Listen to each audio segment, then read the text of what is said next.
Então eu vou preferir falar disso aqui, ó. Assistir ao filme do Super Mario, Impressões Políticas. Isso daqui, gente, se preparem pro show de horrores. Aqui, você já começa com: quer que eu te responda? Pague o superchat. E depois, quando eu peço o Pix, eu sou criticada, tá? Eu sou criticada quando eu peço o Pix. Olá, o meu nome é Paulo Cogos, bem-vindos ao canal Ocidente em Fúria, o maior canal libertário em língua portuguesa em atividade no mundo. 165 mil, talvez seja lixado. Se esse é o maior e tem 165, que é menor que o canal de uma drag queen, que sou eu, que sou drag queen, talvez seja nichado. Conhece não? Nunca ouvi falar. Pessoal, pra quem quiser ajudar o nosso canal aqui, Paulo... Eu não vou poder estar ajudando vocês agora que eu tô com um botijão de gás pra comprar. Para agora de Super Mario. Lembrando que os membros do canal terão acesso à aula 17 do curso de História da Filosofia, exclusiva para membros do canal, que vai ser lançada hoje. Imagina ouvir uma aula desse cara. Muito bem. Esse fim de semana eu fui assistir ao filme Super Mario com a minha amiga Bela. Um filme que traz muita nostalgia a todos aqueles que jogaram Super Mario na infância. E, portanto, destoa um pouco do que a esquerda transformou a cultura geek. A cultura geek é isso mesmo que vocês ouviram. A cultura geek era de direita, mas a esquerda transformou a cultura geek para sempre. A cultura geek ou nerd, ela está tomada de politicamente correto, ela está tomada pela lacração. Eu não posso nem xingar um gay, mas que o pessoal tá reclamando. Era melhor na época que dava pra xingar os gays, chamar os gays de imundos e malditos em rede nacional e ninguém falava nada. Eita, época boa que não volta. Que deveria seguir a jornada do herói, o monomito de Joseph Campbell, que ao analisar os grandes mitos das grandes culturas, a mitologia babilônica, egípcia, grega, ele chega à conclusão que existe uma jornada do herói. O herói, basicamente, ele vive num mundo comum, ele é chamado à jornada do herói e ele sai de lá melhor, ele sai de lá aperfeiçoado, tendo cumprido uma missão para uma causa maior que ele. E a Elsa? Será que a Elsa do Frozen, que tá no castelo de areia com um beijo gay, será que ela foi na jornada da heroína?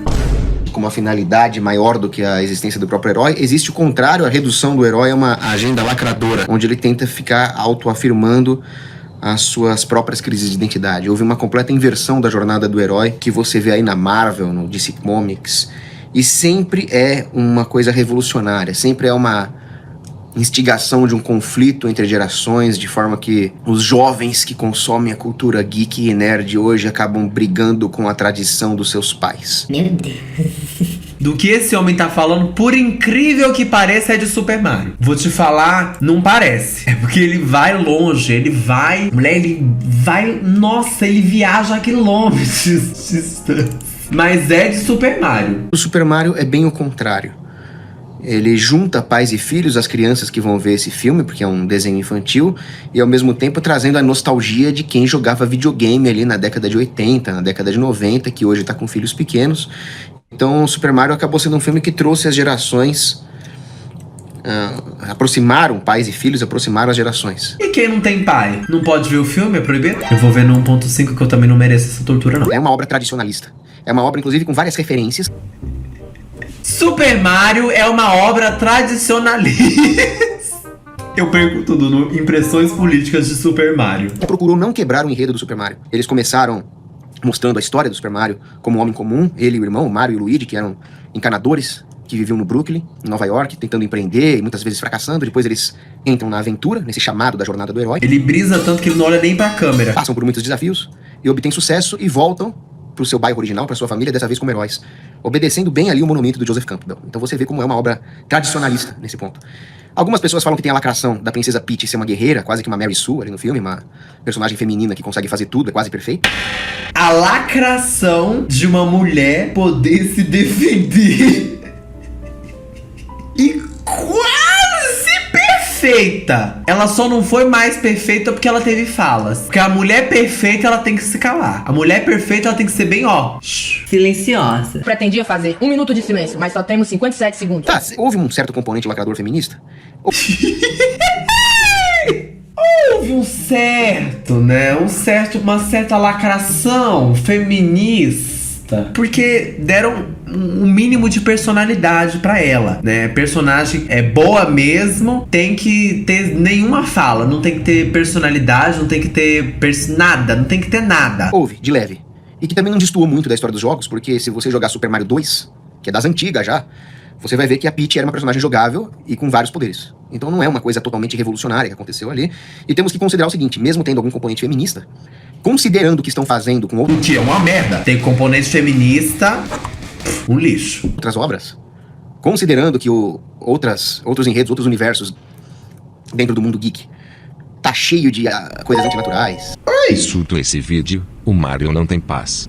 PH lacradora. Gente, eu acho que tem que ter mais Peach lacradora. Obrigado pelo Pix. Um beijo pra você. Ai, que palhaçada. Eu tô vendo pela palhaçada, pelo surto mesmo, pela psicose, pelo maior suco. Da loucura. Gênero, LGBT. O Mario, se você analisar bem, tá? Analisar a história, ele é gay. Teve até um LGBT. Eu não entendi o que ele disse. Tá cheio de coisas antinaturais. Coisas antinaturais. Meu amor, onde que o mundo geek é natural? O povo entrando dentro do cano. O povo entrando, comendo um cogumelo, ficando grande. Antinatural. Não existe naturalidade no desenho, no jogo. Queria falar de antinatural num jogo com tartaruga que você pisa em cima dela e mata a tartaruga e você fica com casco. Mesma coisa, né? Na política. Se o Bolsonaro vivesse na Idade Média, ele seria a esquerda. Ela disse isso?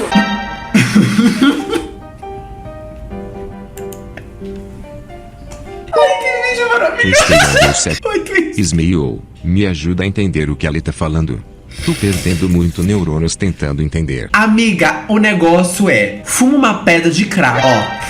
E assiste o vídeo assim, ó, paradinha. Você vai ter a maior brisa da sua vida. Não tô incentivando ninguém a usar crack. É apenas uma piada. Ei, é apenas brincadeira. As referências eram realmente nostálgicas, emocionantes. Ele, o Mario e o Luigi, eles largaram o emprego pra montar uma empresa e a empresa não estava dando certo.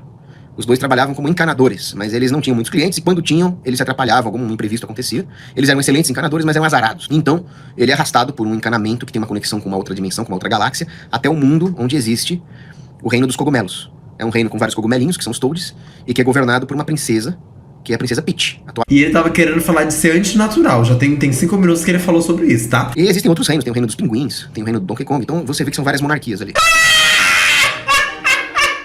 Logo... são monarquias. Ai, gente, ele joga muito. Tipo assim, você começa a achar que ele vai tá... Jesus. Peraí, foi até meio silenciado aqui. Notei. Ele começa a falar coisa com coisa, de repente ele fala nada com nada. Esse é o bom desse vídeo. Porque você acha que ele tá a linha de raciocínio dele tá chegando em algum lugar e ele solta monarquias. Ele chama os reinos de Super Mario, de coisas de fantasia, de monarquias. Vou até com o meu leque gay. As monarquias são atacadas por um globalista chamado Bowser, que é uma tartaruga gigante.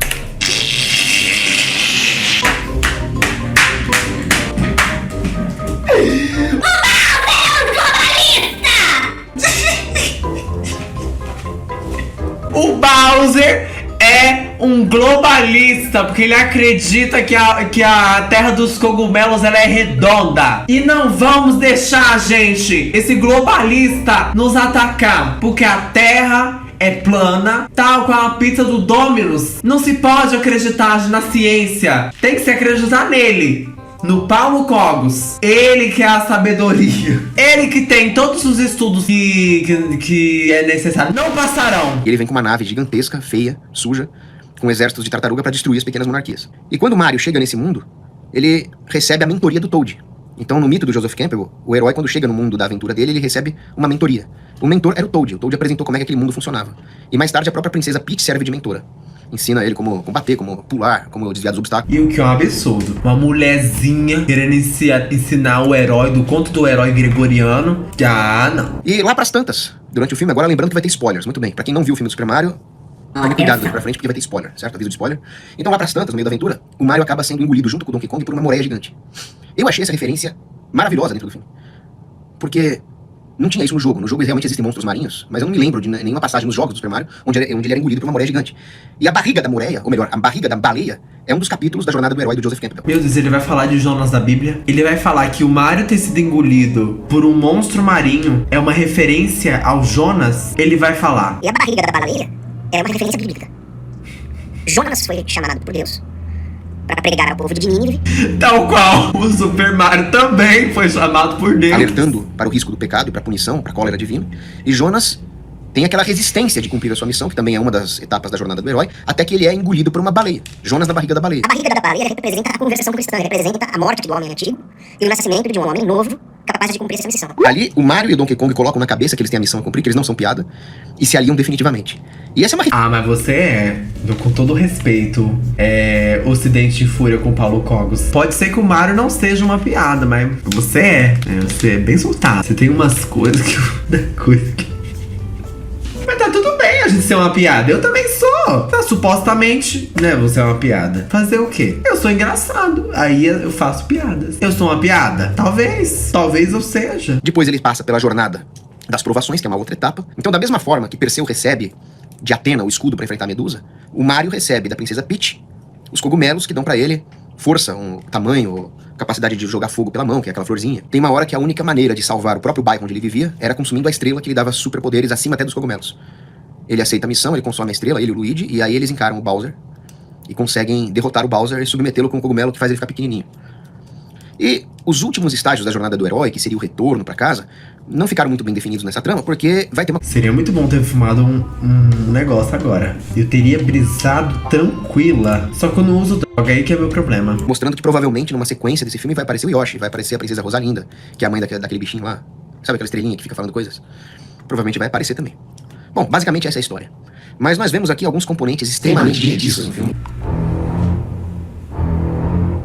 Nós vemos em Super Mario componentes extremamente direitistas. Eu tô pra chorar esse pó desse suco aqui. Mentira. Eu falo, parece que eu sou uma usuária de crack. Yoshi não binária mandou... Imagina quando ele souber que a personagem Birdo do Mario é uma diva trans. Eu acho que ele vai insultar. Ele vai falar que tem elementos de lacração. E ele vai falar que tem elementos de esquerda. O Mario está doutrinando nossas crianças, gente. Vocês têm que ficar muito atentos às suas crianças LGBTs trans não binárias. Monárquicos e de livre mercado. Eu até brinco que toda vez que você mostrar um filme, você exibe um filme e chama pra fazer uma análise. Eu, o Guilherme Freire e o professor Orlando Fedeli. Basicamente eu vou falar que aquilo é uma referência. Os três eu não conheço nenhum. Bom sinal de que eu tô bem. Que eu tô lendo gente séria. Em seu livre mercado, o Guilherme Freire vai falar que aquilo é uma referência à monarquia. E o professor Fedeli diria que aquilo é gnose. E eu diria que vocês... são bem estranhos. Supostamente. Estranhos. Às vezes é só filme, né? Às vezes não tem toda essa profundidade, né? Às vezes é só mais um filme. Às vezes é só feito pra gerar mais dinheiro, né? Às vezes não queria nem passar aí mensagem nenhuma, não. Bom, vou fazer aqui a minha análise. Primeiro ponto, religião. Em certa...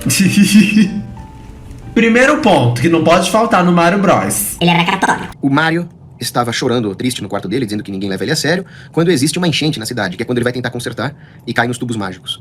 E o Mario fala, bom, talvez seja essa a nossa chance de brilhar, isso é providência. Então o Mario, como bom italiano, é católico e confia na providência divina. Eu falei na zoeira. Eu falei na brincadeira que o Mario era católico. Eu falei na brincadeira. Eu não tô acreditando. Gente, como que pode? Como que pode? Ele era católico porque ele era italiano. E se ele era italiano, ele era católico. Ele vê como um ato de providência divina, uma oportunidade de exercitar as virtudes.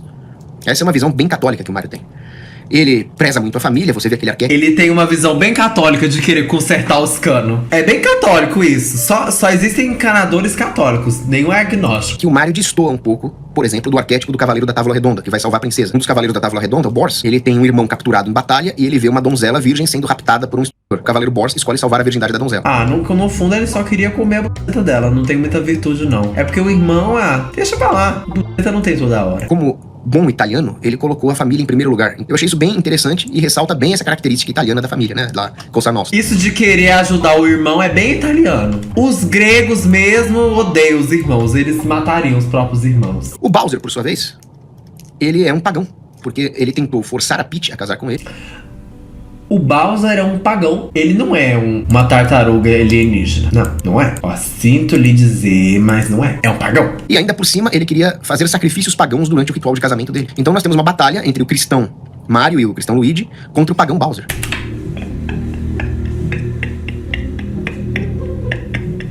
Moço, se você tiver o endereço de quem te vendeu esse barato aí, por favor, me passa. Porque deve ser muito boa essa brisa dele que ele tá sentindo agora, gente. Deve ser a melhor brisa do mundo. Juro. Maravilhoso no filme. E eu até diria que o Mario é um homem santo. Porque se você reparar em alguns jogos do Super Mario, existem almas penadas em algumas fases. Aquelas fases mal assombradas. O Mario é um homem santo. Mário Evangélico mandou R$7. Como um ato de um italiano consertador de rombo nos cano italiano evangélicos, vou te doar R$7. Obrigado, Mário Evangélico! Obrigado! Você...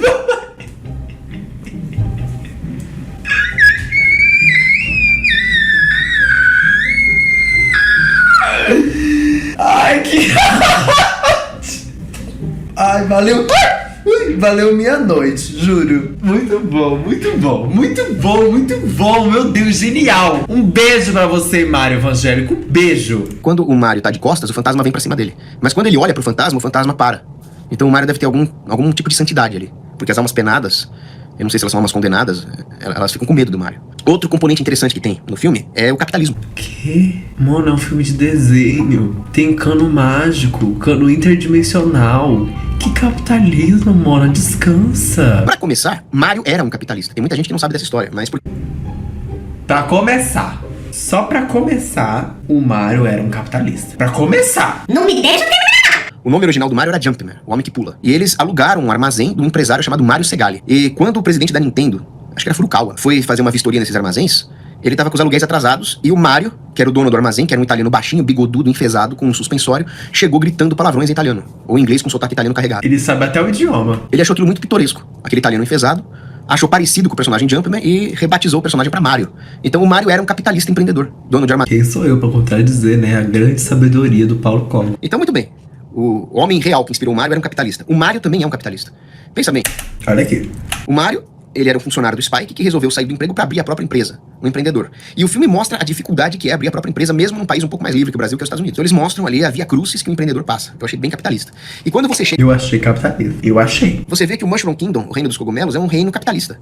Tem várias lojinhas, os Toads são comerciantes, os Toads estão empreendendo, os Toads são agricultores. Enquanto que a nave do Bowser, que é uma nave imperialista, ela é completamente pautada pelo planejamento central. Tudo na nave é planejado diretamente pela equipe do Bowser, com a única finalidade de destruir e capturar recursos de outros países. Então o Bowser é um socialista.